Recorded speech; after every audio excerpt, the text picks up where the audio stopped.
1286 and Scotland is in crisis. This crisis was the result of the untimely death of King Alexander III, who had no direct male heirs. This crisis brought to the forefront of Scottish politics the problems surrounding Scotland's position relative to England. Since 1066, Scottish kings had regularly pledged their loyalty and had sometimes outright submitted to the kings of England. To the kings of England, this meant that Scotland could not appoint a new king without their say-so, and importantly, a new king would have to recognise the superiority of the English monarch. Both the kings of England and the kings of Scotland held lands in each other's kingdoms. English-owned lands in Scotland were subject to English law, whereas the Scottish-owned lands in England were also subject to English law. So before he died, Alexander III had his granddaughter, Margaret, the daughter of the King of Norway, acknowledged as his heir. Margaret was only 3 at this time, and so the governance of Scotland fell to a group of 6 men known as the Guardians until she was old enough to make the journey back. They had several responsibilities. The first was to govern, the second was to appoint a regent to rule in Margaret's name until she was of age, the third was to find her a husband. The Guardians approached Edward I of England to arrange a marriage between Margaret and Edward's eldest son, Edward. The arrangements were finalised in the 1290 Treaty of Bergen, which stipulated that the kingdoms of Scotland and England would remain entirely separate and that England was not Scotland's superior. Remember that any children of the marriage between Edward and Margaret would inherit both England and Scotland, which had the potential for political union. This concerned the Scottish, who weren't particularly keen on the idea of being Walesed.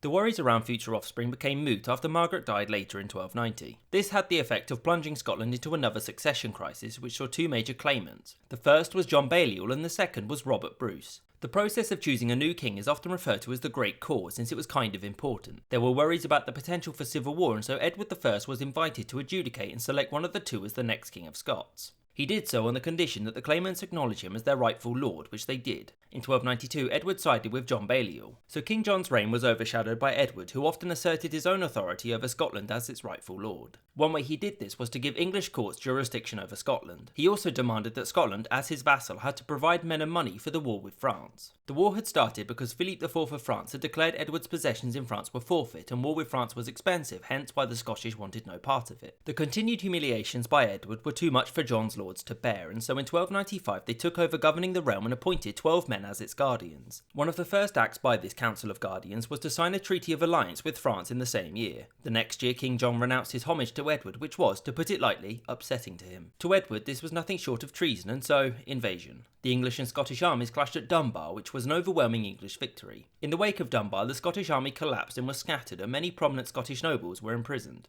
Edward then took several castles, the most notable being Edinburgh, which held out for only 5 days. Within 5 months of the first English troops crossing the border, King John Balliol had abdicated. Soon after this, the Stone of Destiny, an important part of the coronation ceremony and a symbol of Scottish independence, was taken to England by Edward. Balliol was locked up in the Tower of London and Edward took over the running of Scotland. John de Warenne was appointed as the Guardian of Scotland and Hugh de Cressingham was appointed as its treasurer. In 1297, most of the Scottish nobility submitted to Edward and pledged their fealty. Not all Scots were willing to do this, and resistance to English rule began to pick up in the second half of 1297. In the north, where English authority was weaker, the resistance was led by Andrew Moray, whereas in central Scotland it was led by William Wallace. These 2 joined forces and launched numerous raids against English-held towns, and the Scottish regained control of important cities and castles. They eventually cleared the English out of all of the north, barring Dundee, which they then laid siege to. Edward tasked Warenne with relieving this siege, who assembled an army and marched north. In order to get to Dundee, this army needed to cross the River Forth and chose to do so here at Stirling. It was here the English army met the Scottish one at the Battle of Stirling Bridge. Whilst crossing the bridge, the English, including Hugh de Cressingham, were slaughtered, whereas the Scottish only suffered minor casualties, which happened to include Andrew Moray. Warenne retreated, and as a result, the English had basically abandoned Scotland. This left William Wallace as the primary leader of the Scottish resistance. He started to reach out to foreign kingdoms to re-establish diplomatic and trade links, and he also began to administrate the areas of Scotland which were under his control. Wallace began raiding across the border, and following the retreating English, the Scottish burned hundreds of villages before they themselves turned back to Scotland.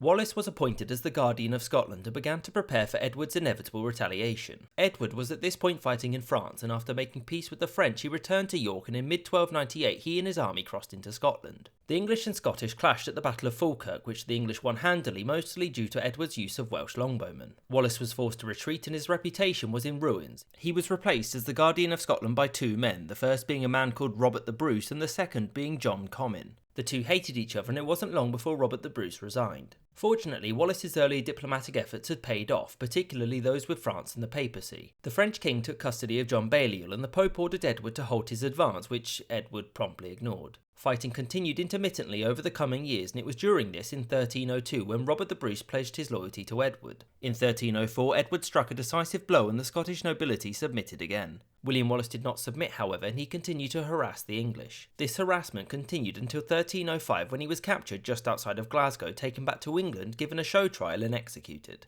Shortly afterwards, Edward issued the Ordinance for the Government of Scotland, which gave Scottish lords some autonomy, but Scotland was legally considered a conquered territory. During the peace, Robert the Bruce saw an opportunity for himself. The Scottish king was gone, and Bruce was a relative of the previous king Alexander III, meaning he had a claim. Only one other man could contest the throne, and that was John Comyn, and Robert found a subtle and clever way of getting around Comyn's claim. He murdered him.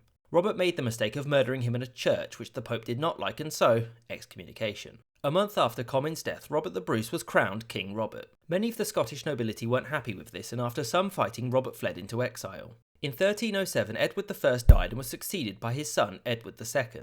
Unlike his father, Edward II was not exactly the martial type and did little to challenge Robert. Robert now had a free hand in Scotland, and by 1308 he was in control of this territory, and by 1309 the Scottish nobles had been brought to heel. Being much more secure in his position, Robert started to concentrate on the running of his kingdom, and he established links with France, the papacy, and Norway. He held Parliament at St Andrews here, but his main focus was on war with England and the recovery of the southern Scottish lands. So in 1310 King Edward ventured north, but this invasion came to nothing, primarily because Edward was on the brink of civil war with his lords. Edward's conflict with his nobles lasted until 1313, and during this time Robert capitalised and retook all of these lands. He then demanded that the remaining Scottish nobles renounce their homage to Edward and give it to him. So Edward was now unable to ignore the Scottish threat, and in 1314 he marched a large army into Scotland. The two sides met here at Bannockburn, and England, with its much larger and better equipped army, seemed certain to win. Yet, due to immense tactical errors by the English, the Scottish were victorious and the English army was scattered and retreated. After Bannockburn, the vast majority of Scottish territory was firmly under Robert's control. Robert began to take the fight to the English and invaded. Robert's brother, Edward Bruce, was ordered to invade Ireland in 1315 in the hopes of setting up his own kingdom there. Furthermore, Edward was also made the heir to the Scottish throne since Robert didn't have any children. The reason for the invasion of Ireland was to cut off Irish taxes to England and to open up a second front which would cost the English a lot more money. Long story short, it didn't go too well, and in 1318 Edward was killed at the Battle of Fochart, and with him died the idea of a Scottish-ruled Ireland. Robert tasked men like James Douglas with increasingly ambitious raids into England, and in 1318 he retook Berwick. The war was fairly quiet for the next 2 years, barring the Scottish victory at the Battle of Myton. In 1320, his clergymen and his nobles sent a declaration called the Declaration of Arbroath to the Pope. This declaration stated that Scotland was an independent kingdom, that Robert was its rightful king due to his actions, and that Edward I and II were unjust in any attempt to conquer Scotland. The papacy officially considered Edward Balliol, the son of the now dead King John, to be the rightful king of Scotland, though. In 1320, King Robert also uncovered a plot against him by William de Soules, who was likely working on behalf of Edward Balliol. Robert had William brought before him, and he was tried, found guilty, and spent the rest of his life locked up. In 1324, the issue of the succession was dealt with when Robert's heir, David, was born, and 2 years later the Scottish renewed their alliance with the French with the Treaty of Corbeil. 1327 saw a major upheaval in England which greatly affected the Scottish Wars. This upheaval was the ousting of Edward II by his wife, Queen Isabella, and her lover, Roger Mortimer.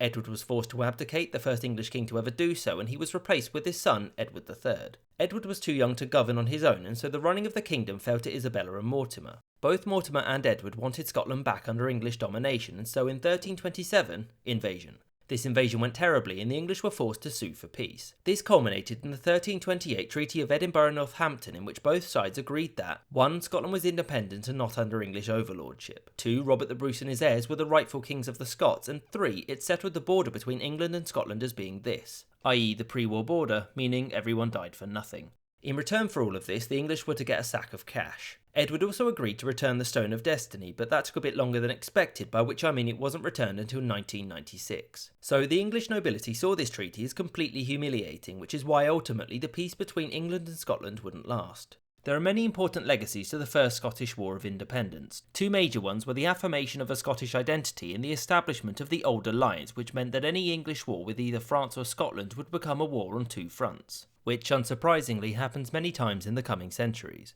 Yet as far as England was concerned, it made it clear that the English were not the uncontested lords of the British Isles, and that the future English-Scottish relationship would operate within the framework of war, at least for the next 3 centuries.